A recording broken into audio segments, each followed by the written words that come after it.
नाजरीन, क्या खतना न करने वाला मुसलमान नहीं होता? क्या सब ही नबियों ने खतना किया था? कितने नबी मखतून पैदा हुए थे? क्या आकाए नामदार फ़ख्र मौजूदात इमामुल अंबिया जनाब मुहम्मदुर रसूलुल्लाह सल्लल्लाहु अलैहि व आलिहि वसल्लम भी मखतून पैदा हुए थे? कायनात में सबसे पहले किस नबी ने खतना करवाए? कौन कौन से मज़ाहिब में खतना किए जाते हैं और मिस्र में औरतों के खतना क्यों किए जाते हैं? यही हमारी आज की वीडियो का मौजू है। नाजरीन, खतना करना नबी अकरम सल्लल्लाहु अलैहि व आलिहि वसल्लम और दीगर अंबियाए कराम अलैहिमुस्सलाम की सुन्नत है और ये शायर इस्लाम में से है और फितरत में दाखिल है। अहादीस मुबारका में इस अमल के एहतमाम की बहुत ताकीद की गई है। नाजरीन, बग़ैर उज़र कम उम्री में मुसलमान बच्चे का खतना न करवाया जाए तो वालिदैन गुनाहगार होंगे, मगर ऐसा नहीं कि किसी की खतना न हुई हो या उसने अपने बच्चे की खतना न करवाई हो तो उसका इस्लाम जाता रहे। नाजरीन, खतना को हज़रत इब्राहीम अलैहिस्सलाम की सुन्नत करार दिया गया है और आपकी बहसत से कबल भी अरब में खतना का रिवाज था। खतना को रसूलुल्लाह सल्लल्लाहु अलैहि वसल्लम ने फितरत करार दिया है और तमाम ही अंबिया अलैहिमुस्सलाम दीन फितरत पर मबूस हुए थे, मगर तारीख में इसके बारे में कोई यकीनी इल्म नहीं कि कौन कौन से नबी मखतून पैदा हुए।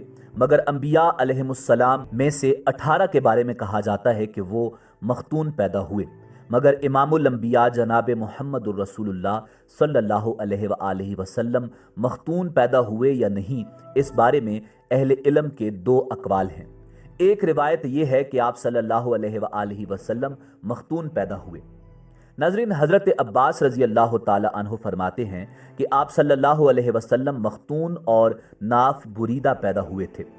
अल खसाइस अल कुबरा में अल्लामा सुयूती रहमतुल्लाह अलैह ने तारीख़ इब्ने असाकर और इब्ने अदी के हवाले से हज़रत इब्ने अब्बास और इब्ने उमर रज़ी अल्लाह ताला अन्हुमा की ये रिवायत नकल की है कि नबी करीम सल्लल्लाहु अलैहि व आलिहि वसल्लम नाफ बुरीदा और मखतून शुदा पैदा हुए। नाज़रीन, दूसरी रिवायत ये है कि आप सल्लल्लाहु अलैहि व आलिहि वसल्लम गैर मखतून पैदा हुए। हज़रत जिब्राईल अलैहिस्सलाम ने शक़ सद्र के मकाम पर या आप सल्लल्लाहु अलैहि वसल्लम के दादा जनाब हज़रत अब्दुल मुत्तलिब रज़ी अल्लाह ताला अन्हो ने पैदाइश के 7वें दिन आपकी खतना की। अल्लामा शामी रहमतुल्लाह अलैह फरमाते हैं कि नबी करीम रऊफ़ुर रहीम सल्लल्लाहु अलैहि व आलिहि वसल्लम के मखतून पैदा होने के सिलसिले में रिवायात मुख्तलिफ हैं। इनमें से कोई रिवायत सही नहीं है। हाकिम के इस कौल नबी करीम सल्लल्लाहु अलैहि वसल्लम के मखतून पैदा होने के बारे में रिवायात मुतवातर हैं। इस कौल को रद्द करने में अल्लामा ज़ुहबी रहमतुल्लाह अलैह ने तफसीली कलाम किया है। मुहद्दिसीन के नज़दीक इस किस्म की रिवायात ज़ईफ़ होना साबित हो चुका है। बाज़ मुहक्किकीन हुफ़्फ़ाज़ फरमाते हैं, दुरुस्त बात यही मालूम होती है कि नबी करीम रऊफ़ुर रहीम सल्लल्लाहु अलैहि व आलिहि वसल्लम मखतून पैदा नहीं हुए थे। नाज़रीन, हज़रत अनस रज़ी अल्लाह ताला अन्हो से रिवायत है कि नबी करीम सल्लल्लाहु अलैहि व आलिहि वसल्लम ने फरमाया, मेरे रब का जो मुझ पर इनाम व इकराम है उनमें से एक ये है कि मैं खतना शुदा पैदा हुआ हूँ और मेरे सत्तर को किसी ने नहीं देखा। नाज़रीन, ये बात शान अहमद मुश्तबा जनाब मुहम्मदुर रसूलुल्लाह सल्लल्लाहु अलैहि व आलिहि वसल्लम के ऐन मुताबिक है। नाज़रीन, हज़रत इब्राहीम अलैहिस्सलाम से पहले भी खतना का रिवाज था, मगर बाज़ाब्ता तशरीह हैसियत हज़रत इब्राहीम अलैहिस्सलाम के दौर में इसे मिली। बाज़ उलमा की राय यह है कि तमाम अंबिया कराम अलैहिमुस्सलाम मखतून पैदा हुए हैं, जबकि अल्लामा सुयूती रहमतुल्लाह अलैह सिर्फ 18 अंबिया कराम अलैहिमुस्सलाम के बारे में पैदाइशी तौर पर मखतून लिखते हैं, जिनमें हज़रत आदम अलैहिस्सलाम भी शामिल हैं।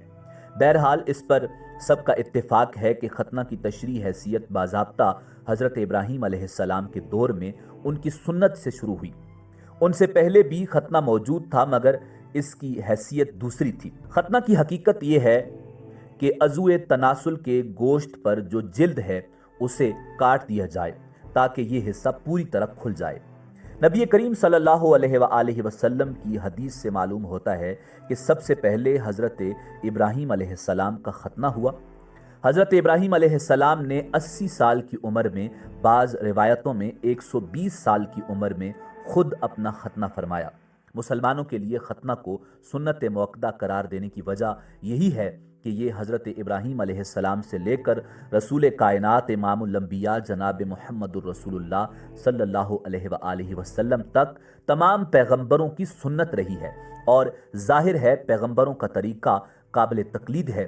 ناظرین، طبی اعتبار سے ختنہ کی افادیت ایک تسلیم شدہ امر ہے، یہاں تک کہ بعض غیر مسلم ممالک بھی اس کے طبی فوائد کی وجہ سے ختنہ کروا رہے ہیں۔ ختنہ کرنے سے انسان کینسر سے محفوظ رہتا ہے، نظافت کا خاطر خواہ فائدہ ہوتا ہے، جمع میں لذت بخش ہے۔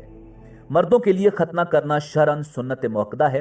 عربوں میں بھی یہ سنت ابراہیمی رائج رہی ہے اور جب اسلام آیا تو اس نے بھی اس سنت پر انہیں برقرار رکھا اور اسے مذہبی شاعر میں شامل فرمایا۔ ناظرین، قدیم زمانے میں ختنہ کی رسم مذہبی رسومات کا جزو رہی ہے۔ عہد قدیم کے مصر میں اس کا رواج تھا، پھر نبی ابراہیم علیہ السلام نے اسے یہودیوں میں رائج کیا اور آج تک یہودیوں میں یہ رسم رائج ہے۔ مسیحیت میں اس کی ممانعت نہیں ہے، بلکہ صرف یہ کہا گیا ہے کہ یہ ضروری نہیں ہے۔ ناظرین، قبطی اور حبشی مسیحیوں میں یہ اب بھی رائج ہے۔ دنیا کے ہر ملک میں کسی نہ کسی شکل میں ختنہ کا رواج موجود ہے۔ یہودیوں اور قبطی اور حبشی مسیحیوں کی طرح مسلمانوں میں یہ لازمی ہے۔ موجودہ دور میں لوگ حفظان صحت کے لیے بھی ختنہ کرواتے ہیں۔ ناظرین، عورتوں کی ختنہ کا رواج افریقہ، جنوبی امریکہ اور مصر کے بعض قبائل اور مشرق قریب میں رائج ہے۔ ناظرین، یہ باتیں غور طلب ہیں، جیسا کہ آپ جانتے ہیں کہ اس میں بچے کے عضو تناسل کا زائد چمڑا کاٹا جاتا ہے۔ ناظرین، اسلام میں ختنہ کی عمر 7 سال سے 12 سال کی عمر تک ہے۔ بعض علماء نے لکھا ہے کہ پیدائش کے 7ویں دن کے بعد ختنہ کروانا جائز ہے۔ اگر ایسا بوڑھا شخص مشرف با اسلام ہو جس میں ختنہ کروانے کی طاقت نہیں تو اس کی حاجت نہیں ہے۔ بالغ شخص اگر اسلام قبول کرے تو اگر وہ خود اپنا ختنہ کر سکتا ہو تو فبہا، ورنہ دوسرے سے ختنہ کروانا صحیح نہیں ہے۔ اولاد کا ختنہ کروانا باپ کی ذمہ داری ہے، اگر وہ نہیں ہو تو اس کا وصی، پھر اس کے بعد دادا، باقی دوسرے اقربا کا یہ کام نہیں سوائے اس کے کہ بچہ ان کی تربیت و عیال میں ہو۔ امام بخاری نے مسلمانوں کی خصوصیات اور علامات بیان کرتے ہوئے جہاں اور باتوں کا ذکر کیا ہے وہاں ختنہ کو بھی خصوصی علامت قرار دیا ہے۔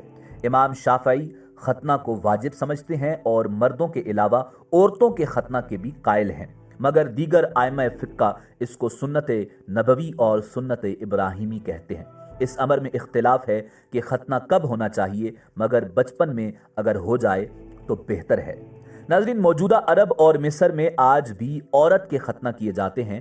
اس کی وجہ یہ ہے کہ کتب فقہ میں یہ تصریح کی گئی ہے کہ ختنہ کے بعد عورت کے ساتھ ہم بستری کا لطف بڑھ جاتا ہے، اس لیے عورت کے ختنے کو شرعاً پسند کیا گیا ہے۔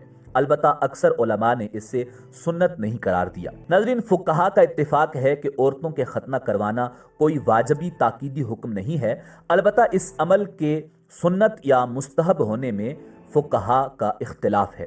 تاہم اتنی بات طے ہے کہ اگر ختنہ نہ کیا جائے تو کوئی حرج نہیں ہے۔ ابو داؤد شریف کی ایک روایت میں ہے کہ رسول اللہ صلی اللہ علیہ وآلہ وسلم نے عورتوں کی ختنہ کرنے والی عورت کو یہ تاکید کی تھی کہ زیادہ کھال نہ کاٹا کرے۔ ناظرین، ایک حدیث علامہ ابن عابدین رحمۃ اللہ علیہ نے نقل کی ہے جس میں رسول اللہ صلی اللہ علیہ وسلم کا فرمان منقول ہے کہ مردوں کی ختنہ مستحب ہے اور عورتوں کی ختنہ باعث عزت ہے۔ ہمارے ہاں عورتوں کے ختنے کا رواج نہیں، کیونکہ اس کی ضرورت نہیں سمجھی جاتی۔